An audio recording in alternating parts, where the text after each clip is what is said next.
All right. So welcome to the March 23rd. I can't believe it's March 23rd. Meeting of TEL. I'm very excited that you all are here tonight.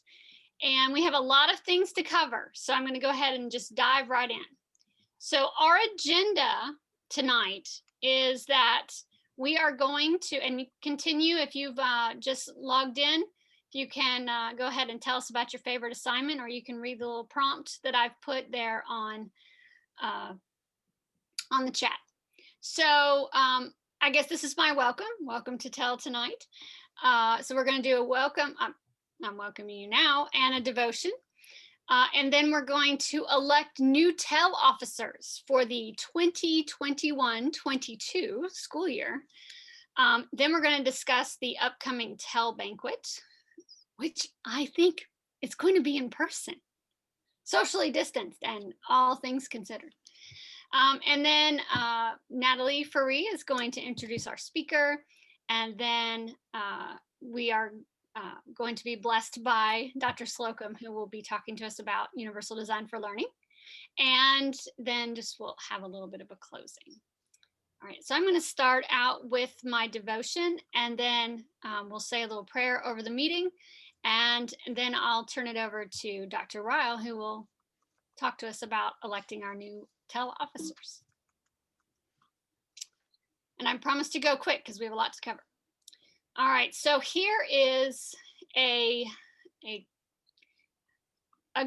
good verse that I feel, I don't know why, but I just felt like it was really important for us now, because I know that people are starting, well, maybe they've always kind of been a little bit stressed or worried about things, because that's just kind of our nature. And as teachers, we are service oriented, and so sometimes it's hard to kind of get through all of those times of frustration, or things are not working out so well. But this verse, this is Psalm 5:11. Let all those rejoice who put their trust in you. Let them ever shout for joy because you defend them. Let those also who love your name be joyful in you. And here on the next slide, I have just a little devotion related to that verse, that when God says he will defend and protect you, it means that he is close to you. Now, I love this next part. This really stood out to me. This does not mean that the mountain before you is going to disappear, or that the cross you carry is going to crumble. It means he's standing in the middle of your crises and fighting on your behalf. So whatever you are facing, whatever good, bad, frustrating, there's 100 words that can describe things that we go through. Just know that he's standing there beside you. And I know this is kind of quick for a devotional, but I hope that it spoke to you all as well as myself. I'm going to go ahead and say a prayer over our meeting, and then turn it over to Dr. Roy. Okay? All right. Thank you, Lord, for this time that we're having this evening. Thank you for Dr. Slocum, that she was able to join us tonight and show her wonderful knowledge. And we pray for the election of our officers. We pray for the banquet that we're going to have, that everything will work out smoothly, and that we will be able to plan everything in good time. And I pray for all the students, all the student teachers, and everyone here tonight. In your name I pray. Amen. Okay. All right. So now we come to the election of new TEL officers. Okay. Do you have that list of officers, the nominating committee chaired by Sarah Griffin? I have a poll. I have the poll. Oh, you have the poll ready. Okay. So we have people who have agreed to serve on the TEL cabinet for next year. We're obviously hoping that maybe some of the meetings next year will be virtual, but some might be live and in person. But in any event, there's lots of TEL activities that we can do, and we need a slate of officers elected tonight that can do that. So Dr. Rhodes is going to put up a poll for you to be able to vote in just a minute. Mhm. But before she does that, are there any nominations from the floor? That means, is there anybody that you would nominate for a TEL office? And as per our bylaws and the Robert's Rules of Order, Mhm. that person will have had to agree to serve if nominated. So is there anybody in attendance tonight that would like to nominate someone for an office? There's no need to do this, but we want to give you the opportunity to do that.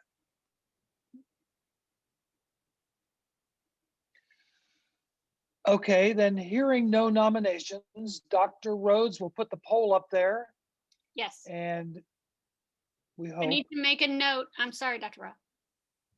Don't be I want to sorry, make a it happened. note though. The poll only allows 10 spots. So Okay, there are 2 polls. okay, I will put up and we will conclude the first poll. The first poll will be to elect the president, the new president-elect, the new treasurer, the new secretary, the new nominating committee, the current program chair and the new program chair, along with the current membership chair and the new membership chair. Once that is concluded, I'm going to put up another poll, and that is where you're going to be voting for historian, videographer, hospitality, and publicist. Okay. All right. I'm going to put up the poll. It gives you an explanation of what you do. Hopefully you can all see it.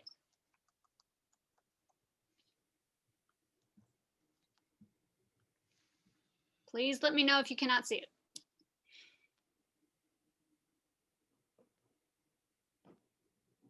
Oh, it looks like it put both polls up at the same time. It did, that's Okay. perfect. Wonderful. So there it is. All right. So I'm going to watch. And once I'd like to try to have 100% participation. I'm actually should ask Dr. Ryle, should we abstain or should we vote? We should abstain. Okay. Robert's rules. It would be nice, there's 34 people here tonight. It would be nice if we got at least 18. That would be more than half. Oh, wonderful. Okay. And I will share the poll once it's completed. While they're doing that, do you want to move on to the next slide and I can be talking about that while they're finishing Sure. up their I polls? think it'll let me do that. There we go. There we go. Hey, I am really psyched to tell you that we're going to have live and in person a TEL banquet this year. It's going to be on April the 7th. That's a Wednesday. If you have any questions about what day of the week it is, you can ask Samantha Haynes. That's an inside student teacher joke. It's a Wednesday, April the 7th. It's going to be down at the Old Providence School, which is the new City Hall. If you're driving, like going out to High Bridge, once you get past the light at Subway, it would be about 1 or 2 city blocks on your right. If you have joined TEL this year, you've already paid your $10. So you get a wonderfully catered meal fixed by Dr. Ryle's wife. It will be very nice. I promise you that. You'll be all you want to eat. And we will give the 2 education scholarships. All of the student teachers will be there and we will recognize them. Dr. Bixler will be there. Our featured speaker will be Donnie Piercy, and I know you're going to want to hear him again. You may remember that he was a speaker earlier this year for one of our TEL meetings, and he talked about technology used for virtual teaching. He is the Kentucky Teacher of the Year. Yes. So he is the Teacher of the Year for the entire state of Kentucky, and he is a graduate of Asbury University. He didn't graduate from the School of Education, but he was a graduate. So for the first time in more than a year, we're going to be able to get together live and in person and see each other and have some fun. It's going to be outdoors, we hope, in the shelter out behind the Old Providence School or the new City Hall. If for some reason the weather is bad, we'll make a decision like on Monday the 5th.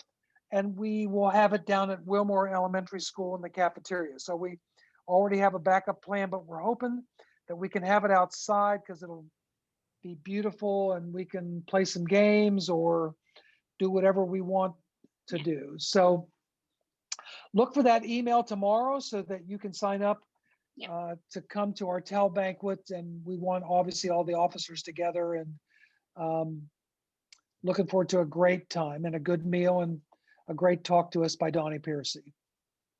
And I also Okay. want to note here, the poll will be coming out. Well, I'm doing it as a sign up thing, not on an Excel sheet, but you're going to get to just put in your name and whatever. But for the banquet, if you are bringing somebody, I need to know not just, hey, I'm coming. We need to know whether you're bringing your friend or whatnot. So just make sure you put in there how many, because we want to make sure we have enough. Whatever she's making, chicken, lasagna, I don't know what it is, but we want to make sure that we have enough food for everybody. She will cook whatever the students want us to cook. So if there's Oh. something you want for supper, let us know and we'll do that. Put it in the chat. Put it in the There you chat. go. Whatever you want. We can't guarantee we're going to give everybody, what they want, but Yeah, if we for have a whole bunch of people who say, I want lasagna, or I want it. I think For Dr. student Rose te- loves lasagna. Yeah, for student teachers, it's one of their seminars. So for student teachers, yes, somebody put that in the chat. Yeah, Oh. technically it is. Yeah, you could bring your spouse. That'd be great. Yes, Absolutely great. absolutely. Okay, I'm going to end the poll. We have 28 people have voted. Very, very good. This is way better than a paper ballot. All right, I'm going to end the poll. So we have 82% have voted. I don't know why there's red on 2 of them, but it looks that we have looks like we have voted for. Oh, you have not. I pushed that I would share the results. Do you see them now?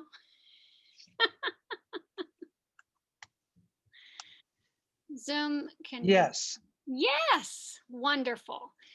So it looks like everyone has at least 50% of the vote of those who voted. Like I said, I don't know why there's a red on 2 of them, Yeah, I don't know. but hey, I don't think it means anything. No. So this is going to be our new and I think those have the highest percentage on each of the polls. Yeah, it's like they thought you were voting. You could pick one of those people. Yeah. oh, Yeah, it's the highest percentage. Okay. Yeah, so it doesn't make much sense. That's okay. It's all good. It's perfect. All right. So at the banquet, I am hoping that our new publicist will help me with making sure we have a great picture, because we have a wonderful website. I say that because I, manage it, but I'd like to get some great pictures. So make sure that if you're on the cabinet, a new member of the cabinet, make sure you're there as well. Okay. All right, I'm going to stop sharing it, and then I'm going to turn it over to Natalie to introduce Dr. Slocum. All right.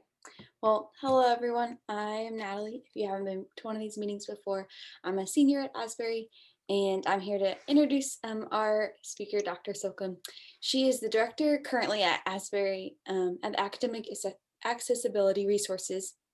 And so in that capacity, she provides accommodations for all sorts of students with disabilities at Asbury. And so she received her PhD from UK. And then prior to working at Asbury, she spent 20 years in special ed. So she has a lot to share with us tonight about universal design for learning. So give her your utmost attention and it'll be great. Can I note that we graduated together on the same day, same place, with the same degree? Yep. And if you come to my office, there's a fun picture of us graduating. Yeah. Hanging on the wall. So all right, so I'm going to give you sharing rights. Yes, please. Yes, and I meant to do that, but then with the poll and things, I couldn't multitask. Okay, it's all good. And let me get my PowerPoint up. Okay. That's not it. Hang on a minute. Okay, so I'm going to be talking to you tonight about universal design for learning. And well, I'm not going to say too much about it ahead of time because it'll explain itself on the PowerPoint. So let me just get there to where I can share. And the things you talked about in the chat are going to be wonderful. They will add Yes, okay, definitely yeah. add to our Before conversation. I even begin, thank you, Dr. Rose. So I kind of selected the question that you answered for check-in. And that is, I wanted to just see what sticks out in your mind as being a particularly enjoyable lesson or project or assignment or whatever. And a lot of you did enjoy the hands-on type assignments, but you know, some students liked things that I suppose would be hands-on, but a little more individualized, like looking through a microscope and seeing all kinds of little microscopic things and so forth. So it's just really fun to see what really somebody like Mad Minutes. Oh boy, you like the time test? Woo! Yeah, and who did that? Wait, I lost it. There we go. Ashley. Okay, yeah. Yeah, just like, are you now a math major? Are you doing, you know, are you looking to be a math teacher? I don't know. I remember doing Mad Minutes. Oh my goodness, with my students. Yeah, yeah. She is. Yeah, I think Chris. Who said that? Was it Chris? No, Ashley. Ashley. Okay. Anyway, just, you know, again, some people like to do things that are very active. Other people like to do things like Mad Minutes where you're sitting at a desk and writing real fast. Some people like to do things with other people. Some people, you know, like to do things more individually. There's a lot of variety in our classrooms. There's a lot of different types of students, different kinds of ways of doing things, and come on. There we go. So I'm going to talk a little bit tonight about how we can make that work for us in the classroom in a way that will be, you know, very beneficial for all the different types of students that we get to work with. So, oh dear, a little sidebar is going to be, I'm going to move it over to where I think it might not be so bad. Okay. So we're going to talk, I'm going to give you a little introduction to Universal Design for Learning. This was originally developed to be used with faculty at the university. So, and it's also probably a lot longer than what we're going to cover tonight. So I'm going to try to go through it as quickly as possible. I've been told I need to keep it to 45 minutes or less at this point. So it's all good. So I'll try to pace myself as best I can. Okay. I don't know. That's a good question. If we'll have a little bit of time at the end for questions and answers, or if you just want to, you know, say something when we're at that point. Sometimes that works a little better. Okay, so there are a few goals. I'm not going to spend a lot of time on that. So what? Goodness gracious, I'm having a hard time reading it because of the sidebar. I'm going to just minimize that. There we go. Okay, so what is universal design and what is universal design for learning? Those are two different things that are rather closely related, okay? So universal design comes out of architecture. Is our physical environment welcoming? Can various types of people make use of our physical environment? You see in the picture, there's a person with a wheelchair and they're sitting at the bottom of a set of stairs. That is not a very welcoming environment. We need to look at like who, you know, sure, there's a person in a wheelchair, but who else would have difficulty with that? You know, elderly people, little children, someone with a stroller or a cart. There is a situation where, you know, a lot of buildings are retrofitted. We add things onto them. I think specifically ramps are a big example of how we retrofit buildings. And, you know, make things so that they work. There are situations where retrofitting is very difficult. I'm hoping to address that a little bit later. So when we look at in universal design in architecture, we look at being very intentional about how we're going to do it. So, you kind of start with what do able-bodied people do? And then what do we do with able-bodied people who maybe have non-standard bodies types, somebody who is short, somebody who's very tall, somebody, who, well, an example down here, somebody who is pregnant, temporary restrictions, somebody who has broken their foot and needs to get into a place. I was just contacted today by a student who has broken their dominant arm, and how can I help them with that sort of thing? So I want you to think a little bit. I have a lot of questions and I have some opportunities to do things like think, pair, share throughout this, but I'm a little concerned that if we pause to do those things, we might run out of time. So I'm going to be a bit of a non-example of universal design by not including some of these things, but just know that those are strategies that we can use in our classrooms. So anyway, when we look at universal design in buildings and other spaces, even outdoor spaces, it's very intentional. It thinks ahead, anticipates what might some needs be. It obviously will broaden the usability of the space and can be more economical, and of course respect human diversity. So here's just a question, okay, I'll throw this one out and just speak up. What are some universal design solutions that you've seen on campus?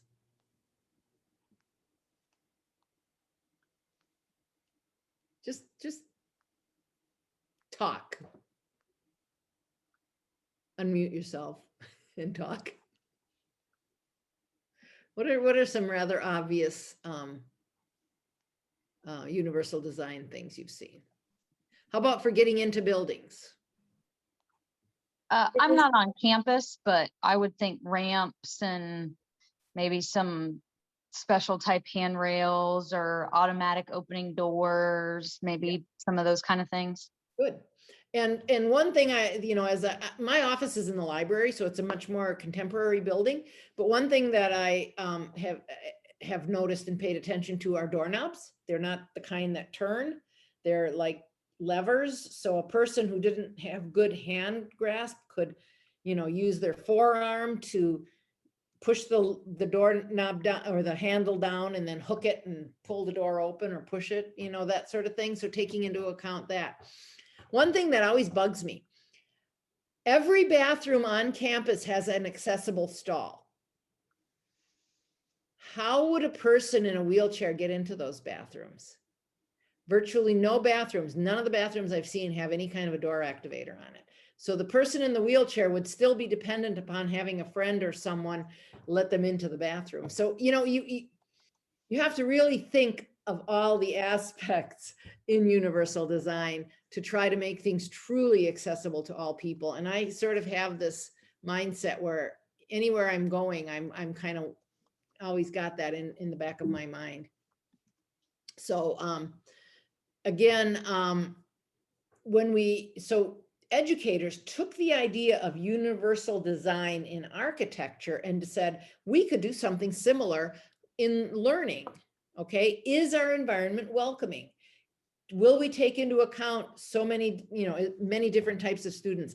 Blows my mind looking at this picture because we are not in classrooms like this anymore, are we? So, but in looking at that, you might be able to figure out that there are some people that would have difficulty maneuvering through that kind of a classroom. And it's pretty much set up with everybody facing the front of the room. Interactions might be limited, that sort of thing. So what we do is we look at not just the physical setup of our classrooms, although that is part of it, but other types of barriers like curricular barriers. So for instance, here are just a few comparisons. So when in universal design, the big emphasis is on physical environment, and in UDL, it's instructional environment. Okay. And in UD, we look at physical barriers in architectural environments, whereas in UDL, we look at any kind of learning barriers that might exist. In UD, it's a proactive design for the physical space. In UDL, it's proactive design for curriculum and instruction, as well as bearing in mind that the physical space might need to be accessible. And then in UD, we look at that, we consider that physical retrofitting can be costly and is often inelegant, does not look good. Whereas in UDL, instructional accommodations can be time consuming and difficult to implement. I'm sort of in this category right here, where I take a look at the curriculum and think of ways that we can make it accessible to students who need that. And I often say how these last 2 semesters have been very interesting because certain things that I would have put in place for a particular student are now available to all kinds of students. So for instance, being able to join class on Zoom is available to all students, not just a student that might have a chronic illness that keeps them from being able to be on campus, and that sort of thing. So I'm really hoping that as time goes on and we begin to ease out of the COVID restrictions, that certain things could be continue to be offered in the classroom. This is a classic. Does one size really fit all? And it says, for a fair selection, everyone has to take the same exam. Please climb that tree. And quite obviously, for some of the animals in this picture, climbing the tree would be just fine. That monkey could do it great. That bird could fly up it. But not all birds can fly, hence the penguin. And of course, other creatures that really don't climb. So really, when we're saying this is going to be my assessment for this class, you may be limiting how some of your students may be able to let you know what they know. This is a fun little video. Hopefully it'll come up and work. Okay, no, I'm gonna have to switch. Sorry, I'm gonna have to switch to. You'll have to, unshare. Yeah, I unshared. A student in the chat while you're pulling that up said, yes. Poor goldfish. I know, right? That would be his death, I guess. Okay. No, wait, no, sorry. I'm sorry. I went to the wrong one. It's all right. Oh. Okay. Try again, Dr. Slocum. Here we go. This is what I want. And then we're going to go full screen. And we are going to. Hi, my name is Shelley Moore, and I'm a third-year PhD student at the University of British Columbia in Vancouver. As Canadians, we have a reputation for finding and embracing the strength in our diversity. This value, however, hasn't been reflected in our classrooms, which still segregates students by ability, especially students with developmental disabilities. There's a gap in our understanding about what we know inclusive education to be philosophically versus what we understand and the importance of understanding inclusion in our practice. This is the question I'm trying to answer in my research, is how can we find the value in the day-to-day practice in our classrooms in terms of inclusive education? So how am I going to explain this to you? Now I can sit here and try and describe this, or we can have a little bit more fun. Why don't we go bowling? So let's talk about bowling. You have 10 pins, you have 2 balls, and you have a lane. The goal is to knock down as many pins as you can. But if you don't get them all, it's okay because you have another chance.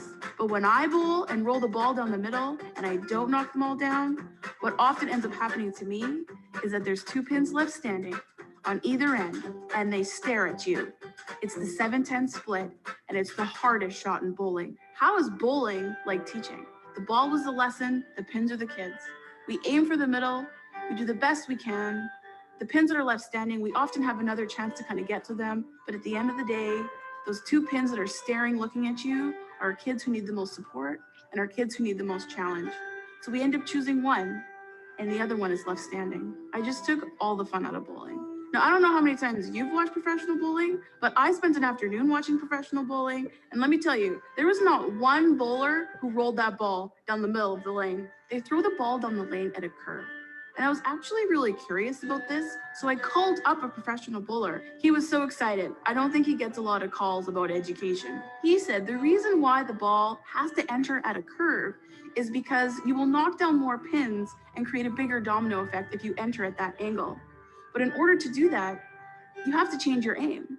In order to knock down the most pins with one shot, he aims for the pins that are the hardest to hit. Now let's just let this sink in for a second. We are taught to teach the head pins. We are not taught to teach to the kids who are the furthest and the hardest to get to, the kids with autism, the kids with Down syndrome. The part that's critical here, and it really aligns with Universal Design for Learning, is that so often the supports that we design for those kids on the outside of the lane are actually supports that all of the kids need. This is the part we need to understand if inclusive education is going to move forward in Canada. How can we find this value of diversity in our classrooms between the students? This is not just important for the outside pins, but it's critical for every single one of us. And just think, all we need to do is change our aim. Look how bowling changed education. Dr. Slocum, you got a lot of comments on that video. Did I? Oh, Yes. well, I will look at them, but Well, a lot of them, they said, wow, that's such a great explanation. Never heard that explanation before. Love that. Love how she's explaining this. Changing your aim is a great analogy. Very good. I love this. Wow. I never had thought of it like that. This is great. Hey. Well, it's an interesting little video, and you know, I have to say, as a Northerner, I like her accent. I get teased about my accent. Okay, so let's move along and think about how this works. How is it that, you know, there's so many different people with so many different ways of thinking and doing things and so forth. These are brain images. They just had someone tap their fingers, and it shows how in some people, blue is like low functioning, red is high, and yellow is very high. And so look at how different areas of the brain lit up in different people for the exact same task. So that just shows that, you know, with your students, their brain activity is going to vary, and it's going to have an effect on what works for them. So what we're going to be looking at with UDL are the affective learning network, the why of learning, how motivation and participation can have an impact on learning, the recognition learning network, which is what and how we make sense of presented information, and the strategic learning network, which is how we demonstrate our learning, our mastery. And when we look at UDL, we kind of break these into 3 areas. One is engagement. How do we get students engaged? How do we get them wanting to participate? Why it's important to learn. We look at ways to represent information. How do we as faculty offer the concepts in ways that that different students will learn from and will recognize? And then the expression, how can those students show us what they know? How can they express what they know? So if you have not already gotten involved in CAST, I'll have a slide for that in a minute.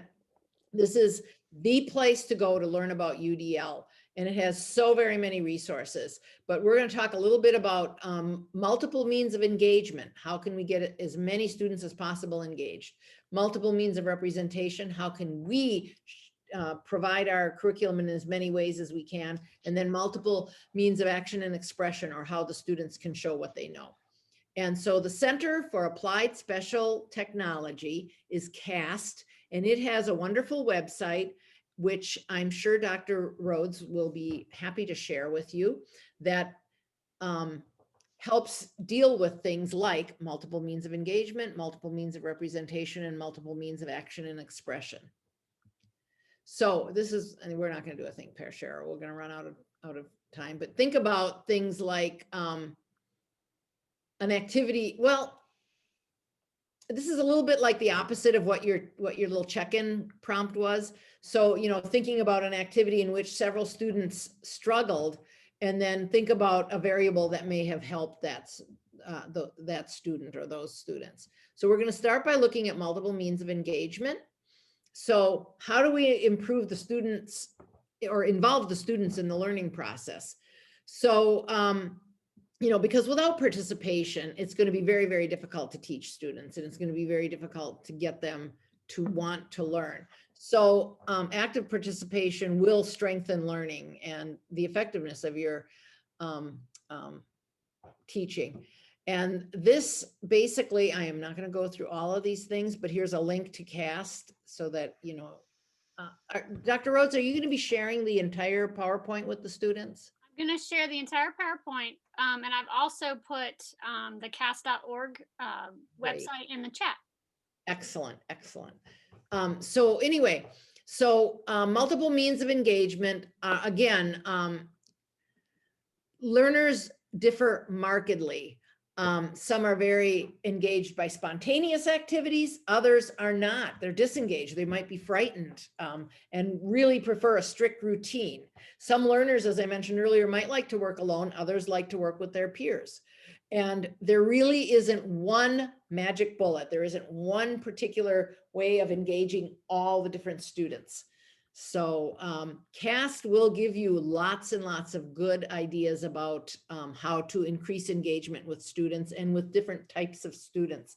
So it's the reason I like to talk about CAST so much is that's someone who's done all the work for you. You don't have to think about this on your own. You can start at CAST, look at what they have to offer about different types of students and different types of engagement and expression and so on and so forth. And then you can apply it to your own students and maybe make some tweaks that would be appropriate for your own students.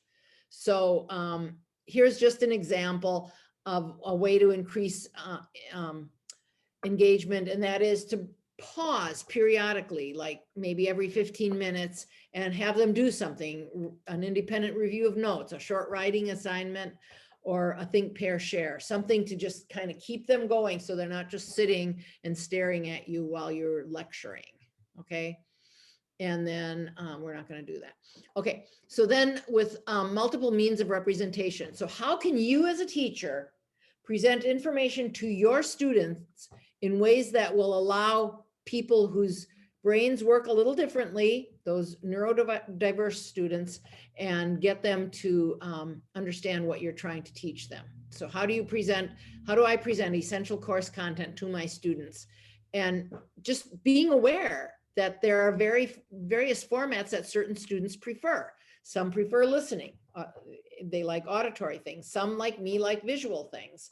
And some like tactile things, the doing and the getting involved in the messy stuff. And then, so you want to consider how you might vary essential course content. How could you present the same information with different ways that students could engage in it? How could you teach them about something and have an auditory version available, something visual for them, and something tactile? So that if their preference is one or the other, that you can have that available to them. So again, with multiple means of representation, you want to be aware of things. If a student has a sensory disability, if they're blind, if they're deaf, if they have a learning disability such as dyslexia, if they have a language or cultural difference, they may have different ways to approach content. Now, having said that, sometimes different ways of approaching content can overlap through several different needs. So a student with a learning disability like dyslexia might benefit from a lot of visual images, as might a student who's an English language learner. So, and those same visual things could help students who have cultural differences to understand exactly what it is that you are talking about. Or, for instance, looking at students who need, you want to see what their prior learning is about something. And so using visuals and that sort of thing could be beneficial for lots of different students. That's just one example of how one strategy could help a variety of different students. Here's a takeaway strategy. If you're providing a visual or graphic display for course content, examples would be advanced organizers, Venn diagrams, concept story maps, that sort of thing, flow charts. I love flow charts. Hierarchies, that sort of thing. So you can, for instance, show a student a completed graphic organizer, and then they can learn by viewing that completed graphic organizer. You can give students a partially filled out graphic organizer. That would be scaffolding till they were able to, for instance, construct their own graphic organizer. You give them the graphic organizer, they fill it all in and so forth. And here are a couple of examples of graphic organizers, sort of a web, a flow chart, which is one of my favorites, concept maps, that sort of thing. And then we'll talk finally about action and expression. How can the students show you what they've learned in a variety of ways, so that the student with severe dyslexia doesn't have to get all stressed out about writing an essay about something, but maybe they can, build a diorama or something instead. They might be able to do a PowerPoint, they might be able to do a photo essay, that kind of thing. So what are the different ways that students can show what they know? And again, they often will have preferences as to how they express themselves. A lot of you in that prompt at the beginning of the meeting really talked a lot about hands-on activities, which just goes to show, I don't think a single one of you says, my favorite assignment was that essay I wrote about fill in the blank, right? So really, if you're leaning in the direction that students should write an essay about something, think again about what are some other ways that students might be able to demonstrate what they know. And the other important piece of that would be, you don't have to have every single student do the exact same product. So if a student prefers to write an essay, they can write an essay. If a student prefers to do a PowerPoint, they can do a PowerPoint. If a student prefers to build a model or something, they can do that, or give a speech. So, bear in mind that there are a multitude of ways that a student can show what they know. We had a comment. Oh, Yes? I'm sorry. We had a comment. No, go ahead. If It somebody puts a comment in the chat, please speak up and tell me, because I don't have that. it says a video blog or a vlog, I guess. Exactly. Perfect. New fangled thing now. Yep. Perfect example. It's an interesting thing, but before I ever learned about UDL, I was a special ed teacher way back in the day. And I taught, in particular, I had a self-contained social studies class. And instead of giving them a test at the end of the semester, they had a final project they could do. And they were allowed to choose one aspect, one thing that we discussed during that semester, and then they could do one of those many things. Where there weren't vlogs then, but we could do, they could write an essay, they could stand up and give a speech, they could make a PowerPoint, they could make a model, all of those things. And then, at the, on final exam day, we would the student who wanted to give the speech could give their speech, the student who made the model could show off their model, so on and so forth, instead of just sitting down and doing a written test. Interestingly enough, I was using Universal Design for Learning without ever having really learned about it. So, when you really think about your students and how you can get the most out of them, it can be a very natural thing to do. So, but you might say, well, how can I grade a model versus a speech versus an essay versus a PowerPoint versus a vlog? So basically what you can do is create a rubric that, well, here's an example right here. So for instance, there are three categories here. One is sophisticated. That means they've done, very many things towards each of these areas. The other would be someone who's demonstrating competency, and then somebody who needs work. So there may be an introduction. So they've done their model, for instance, and you might be, how do I grade a model?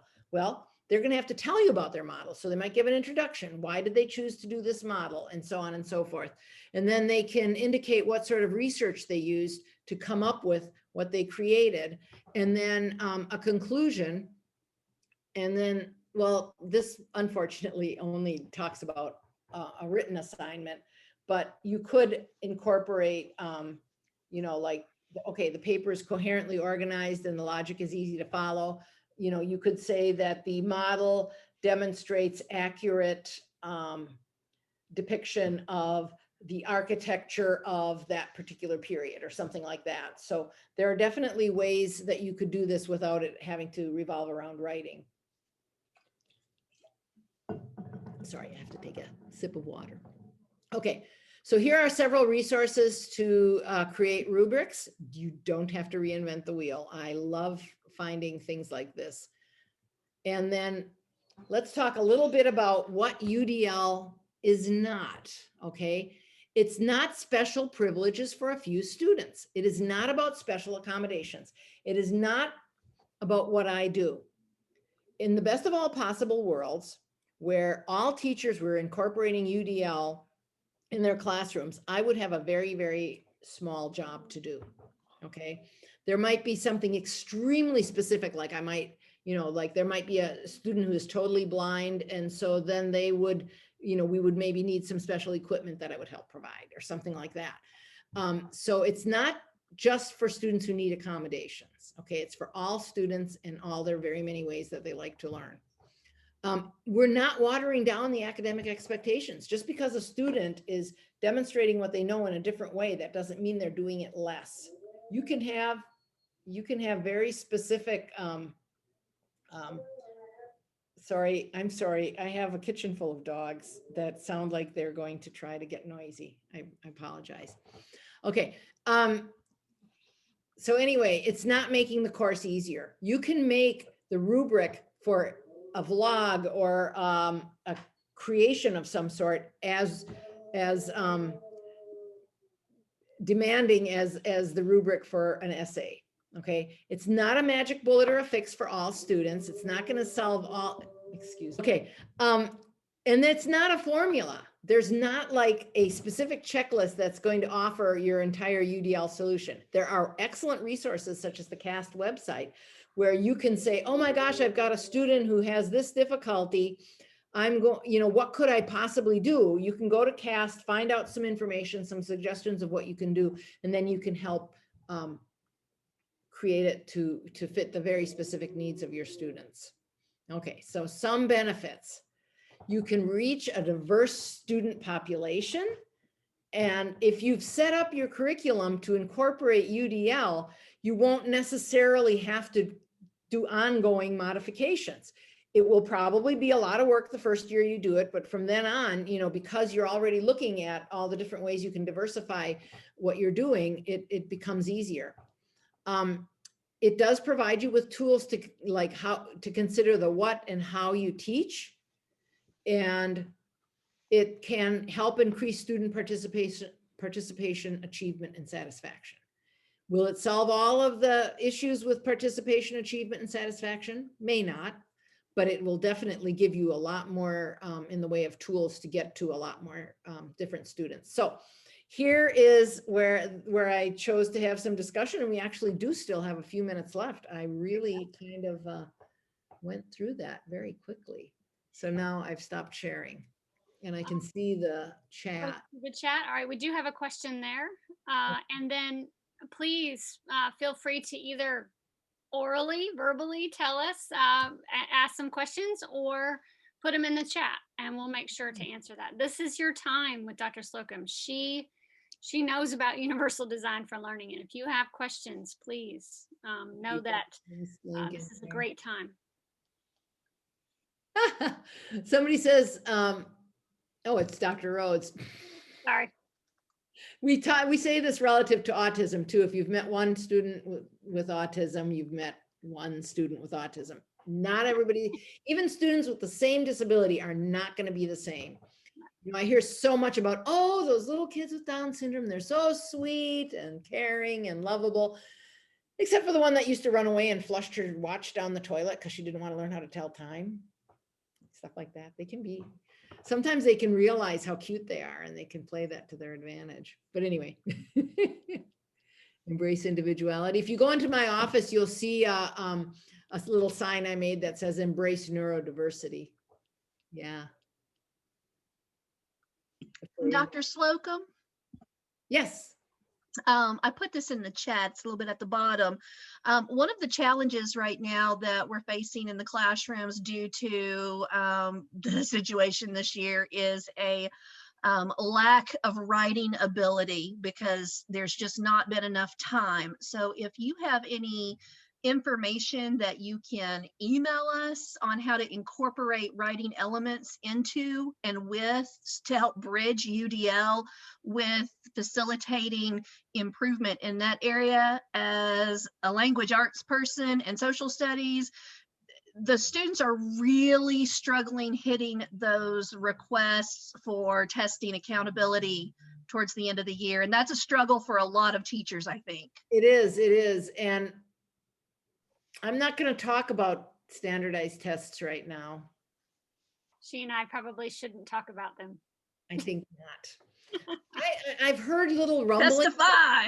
that they might excuse standardized tests this year. Has No. anybody heard anything about that? Ours is not. Nope, Jasmine's not. Mm-mm. It's just, okay. I think they're wanting to know how they're doing in light. I think they're going to be using it in that regard of how they are doing in light of the situation. And Yeah. that's what I keep telling myself. They want a baseline. And Yeah, I'm so trying to hold students on to coming that. out of the COVID changes, how are they?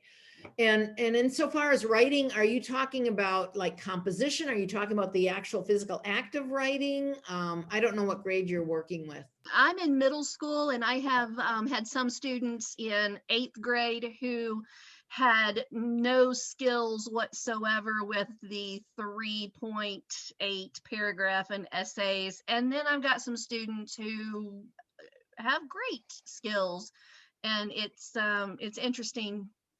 It's an interesting range. Okay. I will, and Dr. Rhodes, don't let me forget because I get so busy that I forget things. Help me remember to, and we can put our heads together too to see what kind of resources there might be, even possibly with CAST, as far as how we can, increase engagement of students and then help students. I guess the big thing to look at initially is can you kind of pinpoint why they are struggling with their writing? Like, is it that they just, that they're missing a key component because of how instruction became homebound instruction? Are they missing opportunities to practice their writing? That sort of thing. I have a friend who, she actually moved to Spain, so her daughter's education is a little different, but her daughter is about a middle schooler, wanted to get her nose pierced. And her mother said, okay, but you have to, I forget what it was. You have to write 500 words a day or something like that. Her daughter just finished a novel. Wow. She got her nose. But yeah, she just finished, she put this thing on Facebook. I just finished my novel. I am an author. She's so excited. So it's sort of a young adult fantasy kind of thing. But yeah, so I mean, again, there's so much going on this year. You're right about that. So Dr. Rhodes and I'll put our heads together and see if we can't come up with some kind of recommendations. Yeah. There's a lot out there. About keeping the tests. Yeah, writing elements with UDL, writing again.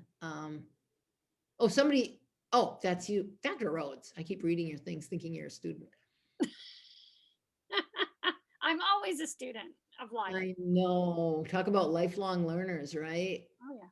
And like catchy songs, videos. Yeah, all of those kind of things are excellent. And again, the vlog, the video blog. Very cool. So does anybody else?